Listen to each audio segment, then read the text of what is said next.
This podcast is brought to you by Infinite Resources, a local staffing agency connecting diverse job candidates in central Iowa companies. Amplified. Welcome back to Black and Privileged in America podcast. Power, love, and money conversations relevant to Black thriving, supported by Infinite Resources. I'm your host, Abena Sankofa. In this episode, we are fortunate to be here with a matriarch of Black farming in Iowa. But first, catch Black and Privileged in America podcast on the Amplified DSM network, on our YouTube channel, and everywhere you listen to podcasts. Today, I'm so lucky, so fortunate to be sitting in community with the CEO of Western Family Farms, Ms.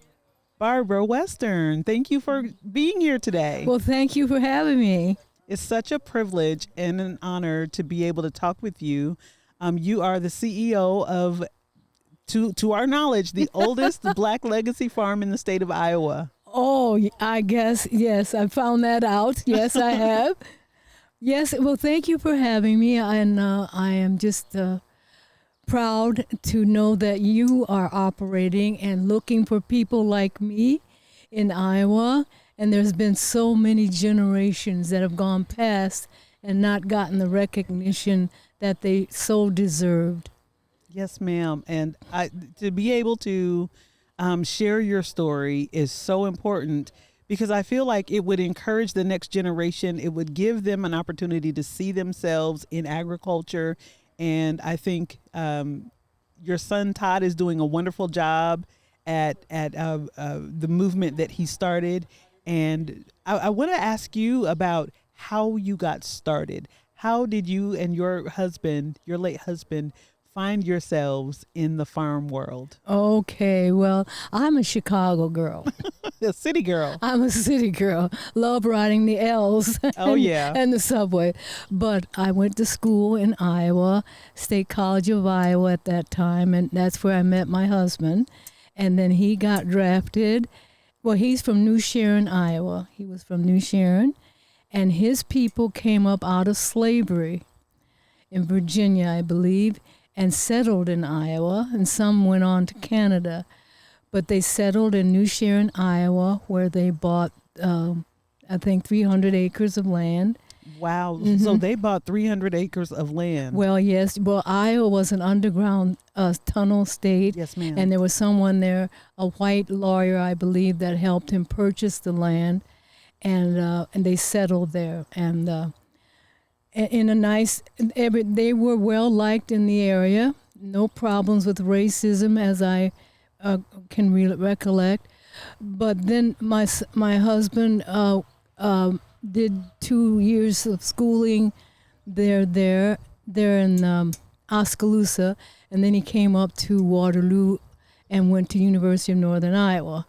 But while there, he got drafted in the Korean War, and I graduated and went to Baltimore, and I was going to be an opera singer. Oh, wow. Wait a minute. I want to pause the story quick.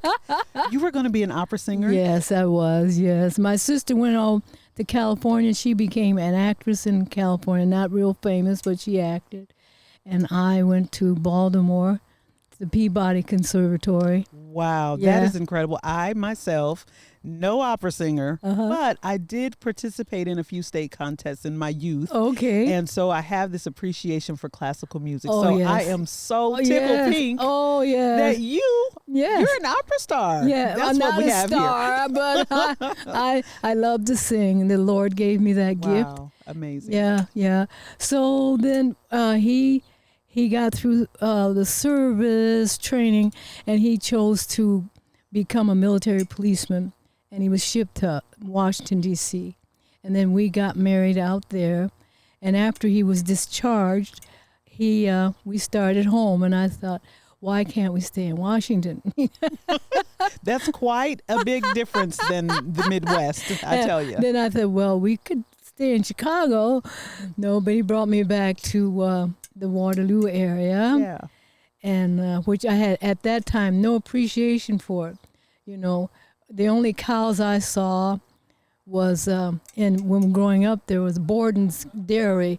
They had a dairy right in the middle of Chicago. Oh, wow. And the school system would take us there maybe once a year to see cows. That was the first time I'd ever seen a cow alive.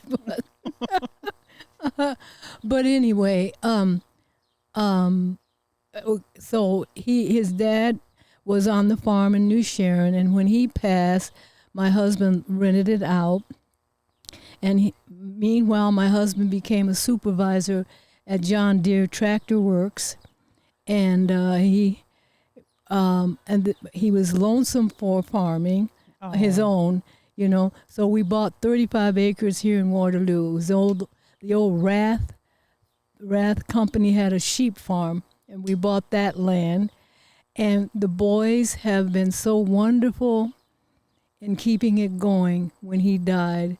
And for him, we don't make a big profit off of it. And I began to appreciate legacy. Yeah. And memory of people talking, black people over the years. You've got to own something. Coming from a restrictive community where my folks came up from Georgia and Mississippi. They had not really good jobs, but the thing was to own something. And now my job is, and I learned what legacy means now, to keep this going, whether we make a profit or not. We own land in a racist country. We own land in a racist country. And since this year, I've heard the farmers in Mississippi have had trouble with people stealing the title of their lands, the black people, trying to take their farms. So racism is alive, and they don't want you to have anything. And this new president coming on, I won't mention his name, but they don't want you to own anything. And they said slavery was good for us. It taught us how to work. Well, I could say so much about that. I know. But going through all that's taught me the importance of owning land. And it does give you some feeling of belonging to this United States of America. Some feeling, I do have a place here. Even when you get a job, or you get an education, you get a job, you really don't feel a part of that organization because the racism comes through. I don't care. It will creep through. And it's always tentative. Mm-hmm. Is that person really my friend? Or no, that one really my... But when you own land, that's your land. The title is yours. And nobody can take it away. And nobody can take it away. And so that's where I guess I've become the CEO. But I had a barn. Well, everything's going. We built a new barn and got everything going and renewed things. And my son has really pushed forward to recognizing black farmers in Iowa. And we're keeping the legacy going of the Western family. The Western family. I wished I could have done this for my dad, coming up from Georgia. But all those have passed away, and I don't know much about the history there. But I have an opportunity God has given me to do this, to keep it going for my husband and my boys. When your husband passed away, Todd and Chris shared with me that was unexpected. Yes. It just happened and it caught everyone by surprise. When that happened, as a loving wife and a mother of children, what was going through your mind? Were you thinking about being able to keep the land? What was your mindset like in those moments? Well, growing up with my dad, he was very strict. You get up in the morning and get your work done. Mm-hmm. Then you can go out and play. But he was good about make sure you went out took on picnics and you could go to museums. And he was very good about taking us places and buying that shrimp on the Chicago River. Oh, yeah. But we were learned to be about something, to be about something, and don't be the colored person that's lazy and what the labels that they put on And those us. stereotypes. They stereotype. So it was just, I didn't even think about it. It was a natural thing for me to just keep going. Keep going. Keep going. I said, Lord, give me strength. But when my husband died, I was out in the middle of the ocean without paddles, and I finally came back to shore and started handling business. Yes. Do you feel any sort of connection to the land that you own?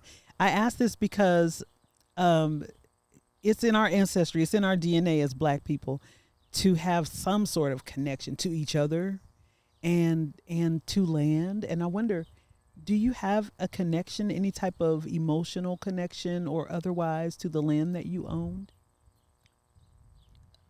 Connection to the land. I appreciate the land.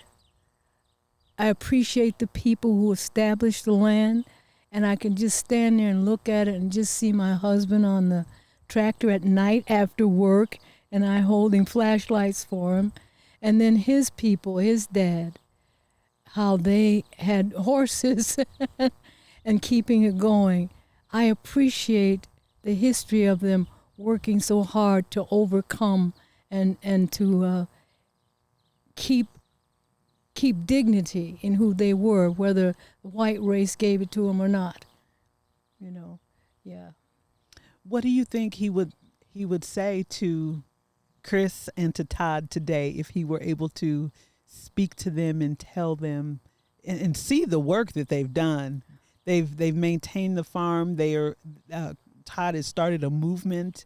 What do you think your husband would say to them? He would be so proud of them.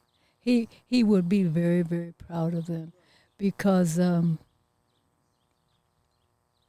before he died that Christmas, he wrote him a 2-page letter to my sons, and how he was proud and how they should stay next to God and blah blah blah. Now that was before he died, and sure enough, before the next when that Christmas came around, he was gone by July.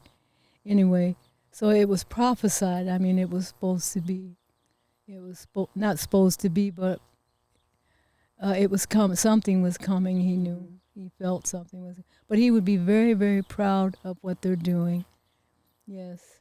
What do you think the impact will be on your family's future generations? Well, very proud of the grandson. He's growing microgreens. Wonderful. And that's great. Yeah. And my second son, my husband wanted him to become an engineer, but he said, "Oh, Dad, I'm not good at math and blah, blah."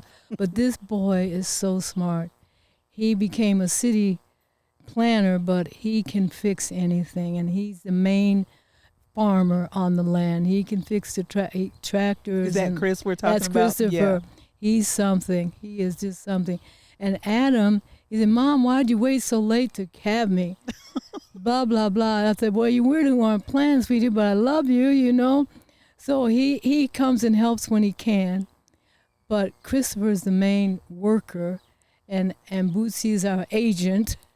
And then Adam wishes us well and helps out when he can. And my grandson's going to be right there. He's into farming already with these microgreens. Mm-hmm. Yeah. Mm-hmm.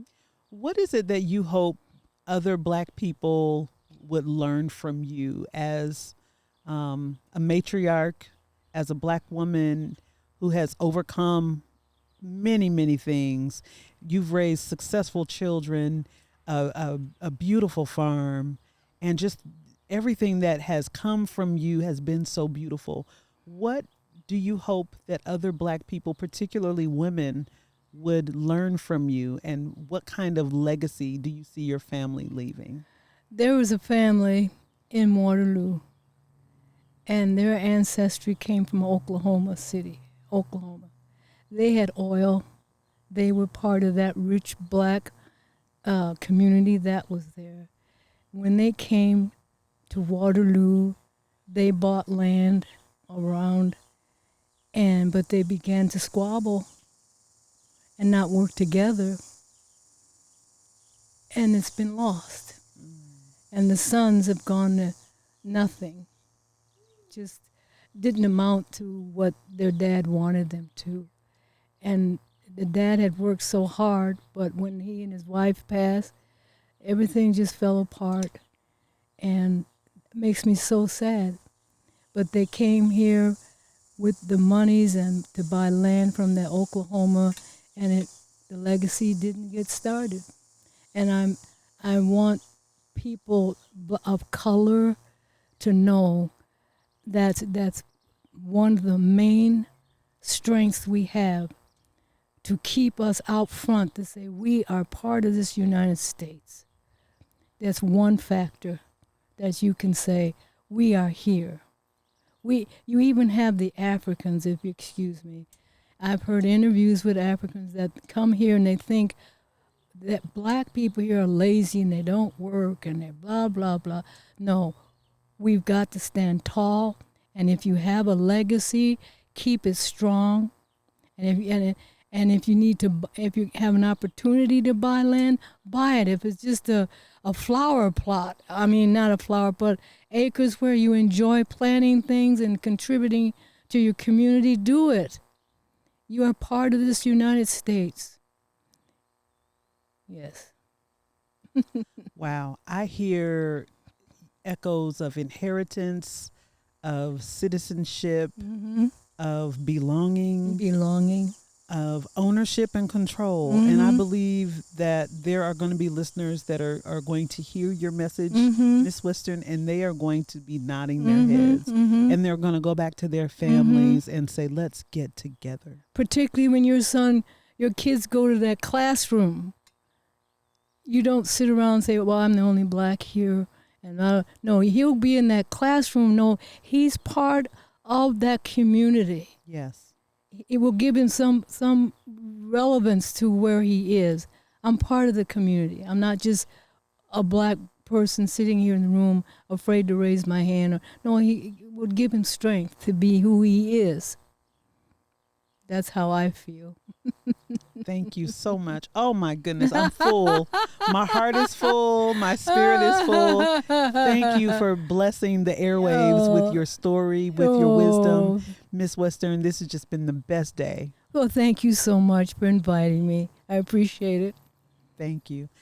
I hope that you all have taken away the kinds of lessons that I'm taking away from this conversation with Miss Barbara Western, who is the CEO of Western Family Farms, the oldest Black legacy farm in the state of Iowa.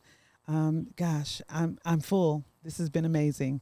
Subscribe, like, and share. Find Black and Privileged in America podcast on www.amplifydsm.com and on my website, abenasonkofa.com. Stay engaged. Stay curious. Keep striving. Thanks for listening. Until next time.